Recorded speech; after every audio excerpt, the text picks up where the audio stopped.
நடிகை சமந்தா பல்லாவரத்து பெண் என தமிழ் சினிமா ரசிகர்களால ரொம்ப பெருமையாக அழைக்கப்படுபவங்க.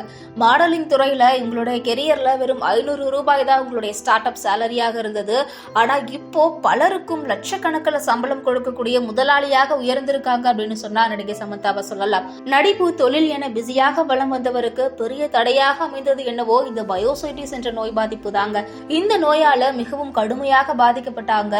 இப்போதுதான் இதுல இருந்து கொஞ்சம் கொஞ்சமாக மீண்டும் வந்திருக்காங்க அப்படின்னு சொல்லணும். இதனால சினிமாவிலிருந்து விலகி இருந்த சமந்தா தற்போது மீண்டும் நடிக்க தொடங்கி இருக்காங்க.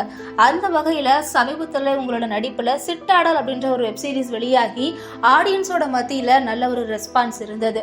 இந்த நிலையில சமந்தா பேட்டி ஒன்றில் பேசிய விஷயம்தான் தற்போது பலரோட கவனத்தையுமே ஈர்த்திருக்கு அப்படின்னு சொல்லணும். அதுல நான் தற்போது ராஜ் மற்றும் TKவின் ரக்த பிரக்மத் அப்படின்ற தொடர முடிக்கணும்.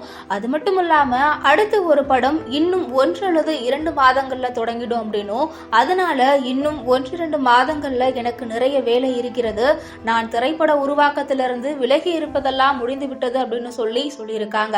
அது மட்டும் இல்லாம இவங்க மயோசைட்டிஸ் அப்படின்ற ஒரு நோய் பாதிப்பினால பாதிக்கப்பட்டதுனால சமந்தா இனிமேல சினிமாவுக்கே வரமாட்டாங்க, இனிமேல படங்களே நடிக்க மாட்டாங்க அப்படின்னு நிறைய பேர் சொல்லிட்டு இருந்தாங்க. ஸோ அந்த ஒரு வதந்திகளுக்கு எல்லாம் இப்போ ஒரு முற்றுப்புள்ளி வச்சிருக்காங்க அப்படின்னு தான் சொல்லணும்.